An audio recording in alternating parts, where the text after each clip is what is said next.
Fala galerinha, tudo bem com vocês? Eu sou o professor Melk e hoje a gente vai trabalhar o tópico 10.1, parte 2, a introdução a fenômenos ondulatórios, ou seja, ondas. Bom, para a gente começar a entender, a gente vai falar sobre um efeito chamado de difração. O que é esse efeito de difração?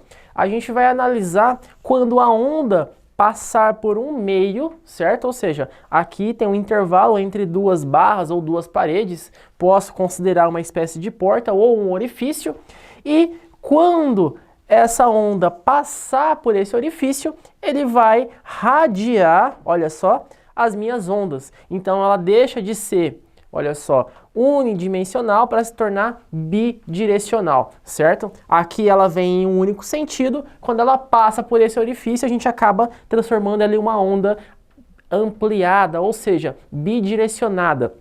Esse conceito é muito bem aplicado quando eu fabrico o alto-falante, né? As ondas vêm pelo fio em uma única direção, quando ela chega no orifício do amplificador, ela passa e aí acontece a amplificação das minhas ondas sonoras. É importante entender esse efeito porque às vezes a gente trabalha com ele no dia a dia, mas a gente não consegue entender como esse efeito funciona. Se você pegar o celular tocando uma música e tampar a saída ali do alto-falante, você percebe que o som de maneira, fica mais abafado. De maneira simples, ele abafa esse som.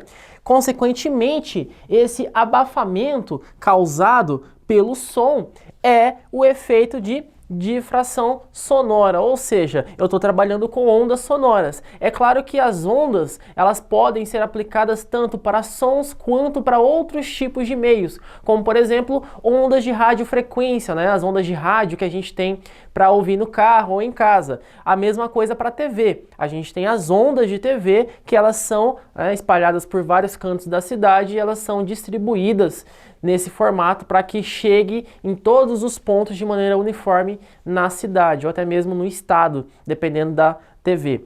Então, essa é o conceito de difração. É o conceito na qual as ondas vão trabalhar em um único sentido. Quando ela passa por esse orifício, ela vai ser ramificada. Mas é claro que a gente vai ter uma característica nesse caso. Qual será essa característica?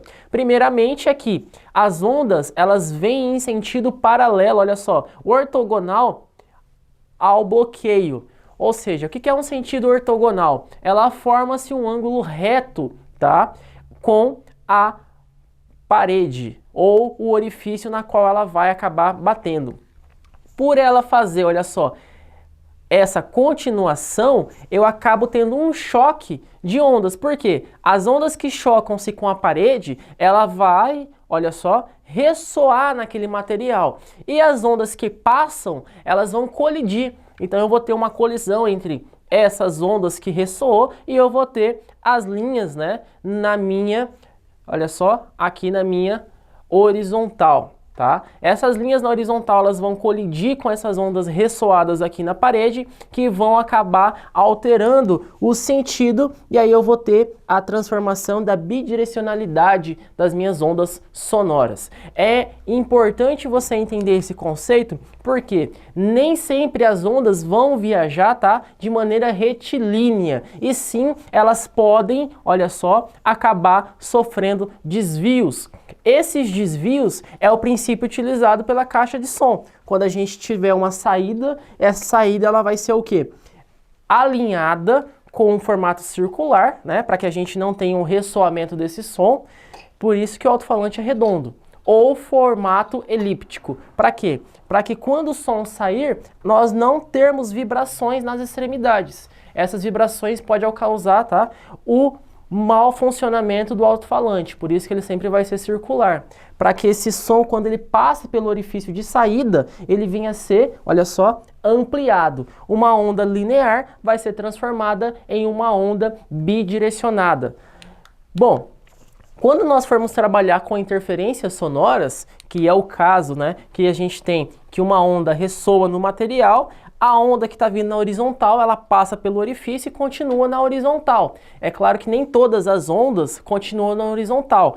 Quando eu tiver o choque com, olha só, o fim do meu bloqueio, ele vai acabar tendo um deslocamento aqui angular, tá?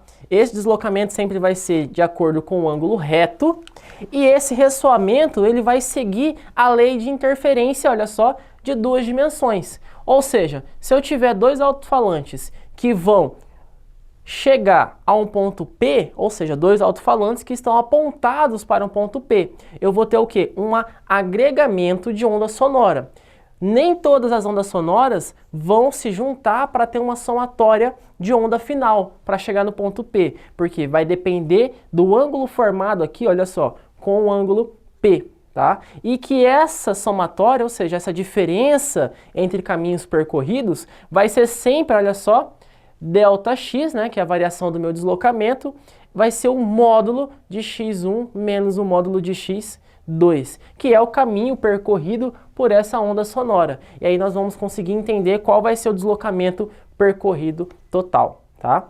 E é claro que quando eu tiver ondas associadas à destruição, ou seja, ondas destrutivas, onde as ondas se anulam, tá? Uma bloqueia a outra, eu tenho que utilizar outro tipo de conceito, que vai ser o quê?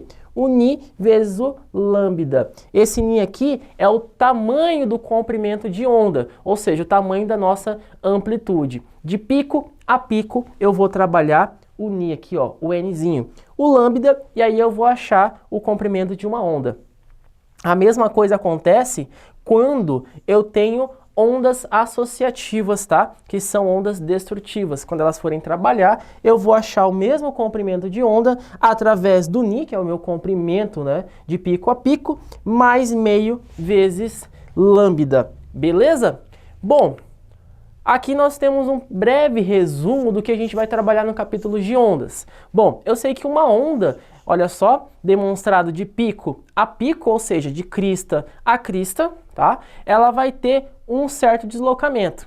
Esse deslocamento eu vou medir para utilizar esse cara aqui, olha só, esse Ni aqui. A mesma coisa eu vou entender como que essa onda vai se propagar ao longo do meu eixo X, ou seja, ao longo do meu deslocamento. Quem que é o eixo X aqui nesse caso? Olha só, o deslocamento dessa onda.